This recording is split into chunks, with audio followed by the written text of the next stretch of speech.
Welcome to Savvy Business, Life Unscripted, with your host, Christina Rivera, where our guests share their wisdom and valuable business tips, empowering our audience to expand their personal potential. Hi, Allana Pratt. Welcome back to Savvy Broadcasting, Life Unscripted. We were together a while back before all this stuff started and we were trapped at home, and you helped us get a handle on how to date in that crazy time. There were a lot of options, but now we're going to talk about another subject which you're very intimately involved with because you're an intimate expert and helping people with challenges straight up from finding your significant other to keeping your marriage healthy and happy. And so we're going to talk about that. What are some of the things we can do to keep our marriage on track? And it's an ever evolving process. But before we go there, just share a little bit about your backstory if anyone missed our initial interview.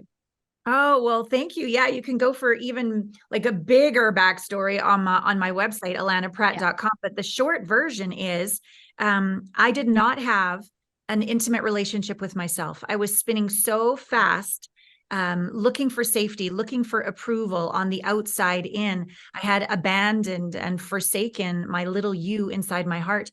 And then when I started to go inside to have a look, I didn't like who I found. I was ashamed of myself, humiliated. I was highly critical. And so I had a real lack of intimate foundational relationship with myself. And isn't it curious that along with that, I had 2 divorces. And so this really brings us into our topic today, that when we do not have a kind, honoring, compassionate, connected, brave, courageous, vulnerable relationship with ourselves, there's no way we're going to be able to cultivate that in our relationships, our dating, and today's topic, our marriages. So I'm really glad to be back and to remind people that one of my beliefs is as we become the one, we find the one, or we awaken the one we're with. Ooh, so true. You know, Allana, it's so interesting. My now husband, we've been married 3.5, almost 4 years. We got married year 12 after knowing each other, and year 3 of knowing each other, I was like, what's wrong? Let's get going. We got to get to the marriage altar. And all I kept doing is pushing him further away. And interestingly, just like you mentioned, I started to do this exploration of myself. What's up with me? And I had, like you were mentioning, a lot of abandonment issues I was trying to get him to fulfill in me. And until I worked through that, he and I just could not mesh. And, I like that you mentioned that because I think it's the scariest thing ever, going inward and looking at yourself and trying to resolve those things. Yeah, it takes a lot of bravery, and I wouldn't go in that cave alone. I have my own coaches, and I am a coach to others, because when you go in, the first thing you're going to meet are feelings. And those can be very intimidating, overwhelming, anxious, bringing on like all of this intensity. Maybe there's fury and rage in there. Maybe there's deep abandonment and sorrow in there. Maybe there's fear and panic in there. Maybe there's shame around your sexuality. Maybe there's insecurity around going for your dreams. There's going to be a lot in there to feel through. We can't think our way into what science calls coherence and a high vibrational open heart of love and appreciation. You can't think your way there. You can only feel your way there. And if we haven't yet learned how to feel and sit in the fire and keep our heart open to ourself, there's no way we're ever going to be able to do that with our partner. We'll try to, control them, or we'll abandon them as well. And so when we learn to feel, we need to be able to have someone that's got our back, because we want to be able to surrender. We want to be able to let go of control and be able to truly, what I call, integrate or process an emotion. When we go inside to feel, we don't try to go inside to get rid of a part of ourselves. We want to bring that part of ourselves home. And so a lot of times when we feel fear, we try to just have a better attitude, or we try to stuff that part of us away in the closet, hit them with a 2x4 and avoid them. Well, that's not going to integrate them home into your heart very well, is it? And so when we have a partner, a coach practicing with us, they've got our back. They teach us how to breathe. They teach us how to just burn in the fire, integrate that emotion. So the fear turns into courage, or the pain turns into empowerment, or the shame turns into compassion and self-acknowledgement, or any of these lower vibrational feelings inside.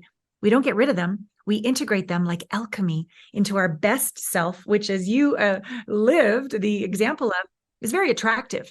Yeah. We're safe to be around. We're sexy. We're fun because we're at peace in our own skin.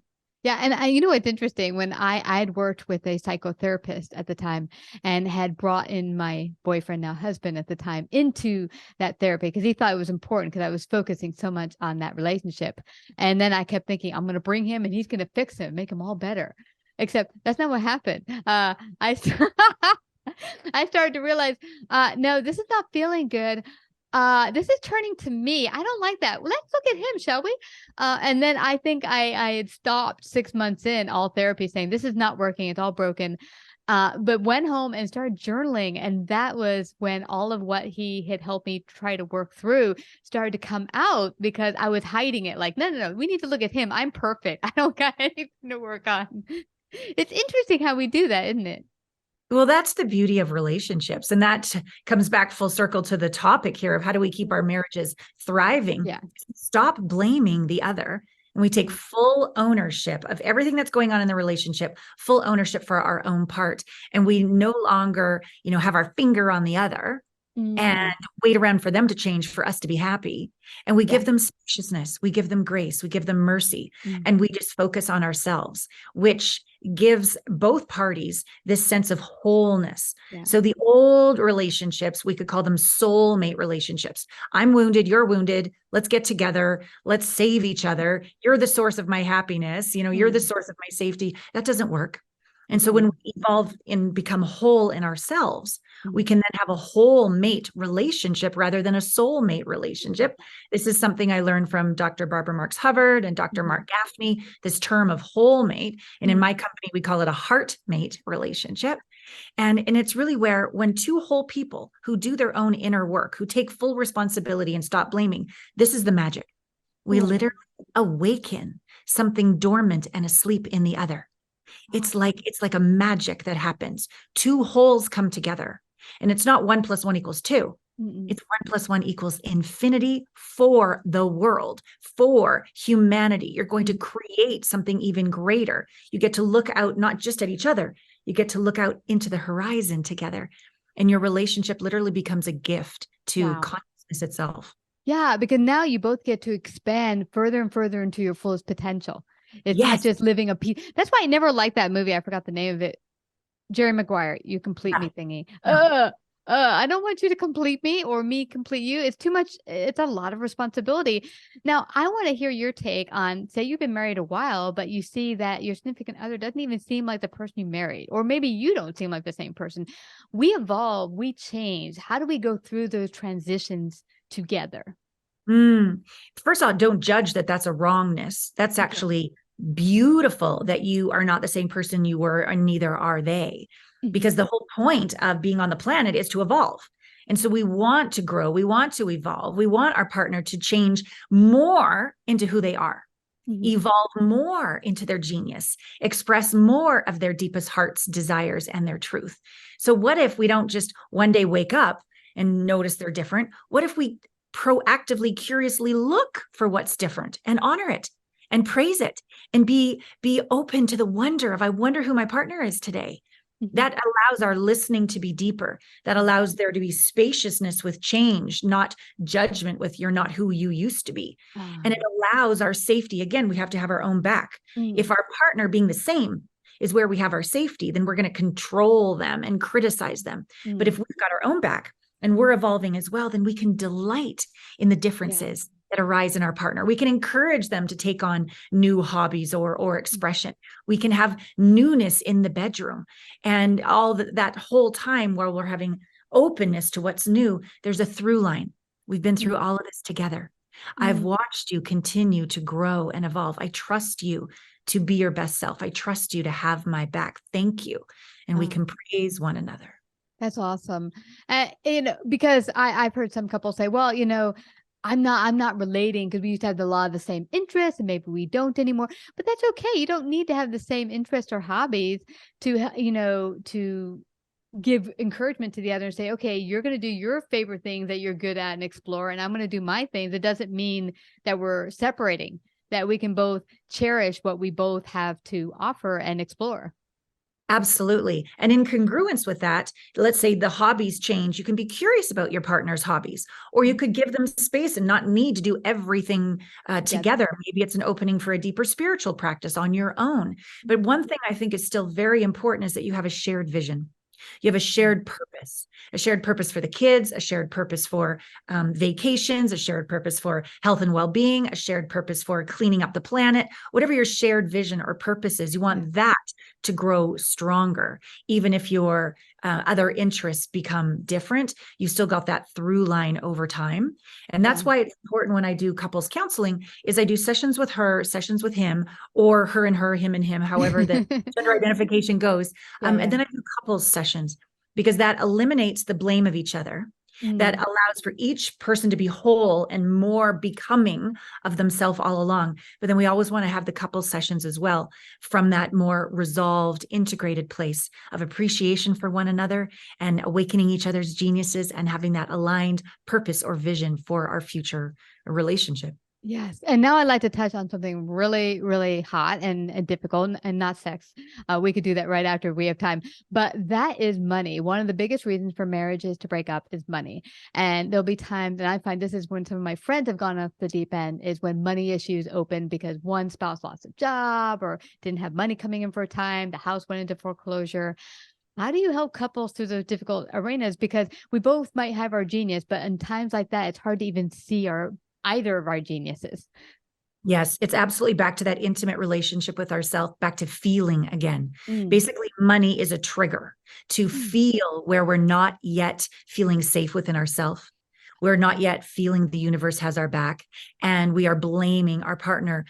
They're the catalyst. They're not the problem. Money's the catalyst. It's not the problem. So it's another opportunity to individually integrate our fears around safety, security, the universe having our back. Does God even remember us? And then once each person can integrate those fears into calmness, something very new will arise. This is an opportunity. A crisis is a gift for more evolution. Where can we, in our relationship with God, go deeper? Our relationship with money, finances, budgeting, go deeper. Where can our relationship with communication and how we communicate with one another and open our hearts, not close it? It's just an invitation to go deeper somewhere, perhaps everywhere.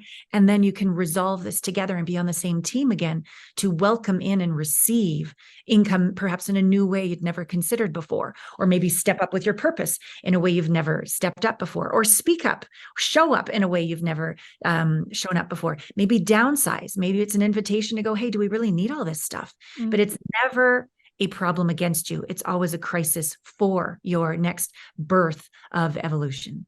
You know, I love this, looking at this way, because really money or the issues with money is just the trigger. It's not the real cause, underlying problem. And as you say, it gives you that gift to go inward with yourself first. And then what can we do as a couple together? And now looking at most of our audience being in the middle age range for 40s, 50s and golden years, how do we begin to enter? Because I know my body's changed significantly going through menopause. Sexuality. I know it's changed as far as my interest in it as much. I know women talk more about it changing for them more than for their partner. What have you told some of your clients or helped them through that process? Yeah, it's very true. I too am through my menopause. And so it's an invitation to slow down and redefine or get curious about what brings you pleasure. And when we were younger, it was very much the climax, the orgasm, the goal. But I think now it's more of the interaction. It's more of the sensuality. It's more of the vulnerability. It's more of the transparency. And so to have a dialogue where one person will say, tell me something about you and sex. Tell me something about you and oral sex. Tell me something about you that you're afraid to tell me about sex. Tell me something that really turns you on. Tell me a way you like to be loved. Tell me a way you like to be touched. And you go back and forth in this communication. But the rule is all you get to say is thank you when your partner is shared. You don't get to say, well, I tried that last night and that didn't go. You don't get to have an argument about it. All you get to say is thank you, which creates a very safe, intimate place to reveal truth. There might even be truth inside of you that you've never even tapped into. But when your partner is going to listen impeccably, not judge, not interrupt, and just say thank you, some truth might arise that even shocks you. And if you can have this beautiful way of communicating around sexuality, going for a walk or in bed or going for a drive, this truth will then ripple into the bedroom. And actually, you're going to really start to have foreplay all day long, because now the conversation is safe and open. And then even more than that, you never even have to stop literally making love to life. You can have your whole world be this openness to pleasure and to transparency and to connection. And to love. You know what I love? We've become so accustomed in our culture that the expression of love is only through the climax or going in there and, in the bedroom. And I love you say making love all day long. It doesn't have to stop. It's like prayer could be all day long. It doesn't have to be only in church walls. It can be you praising and talking to God all day long. I love that. That is totally, you've given so much food today, girl. I don't want us to leave without everyone finding out how they can find out more about you. You've written, 6 books now, I think? Wow, yes. Girl. Where can they find that? Get a copy of all your books. How can they do that? Yeah, well, they're all on Amazon, but everything about me is on my site, allanapratt.com. I have a podcast called Intimate Conversations, over 5.5 million views on the YouTube channel. So lots of information there as well. So just come on over to our world, sign up for our newsletter so that I can love you every single week. Oh, and it's down there if you're watching, right on the lower third there, everyone. And you also have something really, really special here. I saw on your website, you have allanapratt.com/quiz. You want to tell anyone about that free gift and quiz? Yes, it's the intimacy blind spot assessment. If we could see it, we would heal it. But often our intimacy issues are a blind spot. So taking this quiz will give you greater insight into what's really going on so that you could take your power back and make some shifts and deepen your intimacy with yourself, with Source, and with your beloved. Boom. Awesome. This is such a great talk. I have to thank you again for coming back to Savvy Broadcasting. Thank you so much, Allana. Thanks for having me back. All my love to you and to everyone. Like, subscribe, and share this episode. To listen to more savvy episodes and savvy biz tips, go to www.lifeunscriptedradio.com. To find out about our paid sponsorship opportunities or how to become a guest, email Christina at lifeunscriptedradio.com.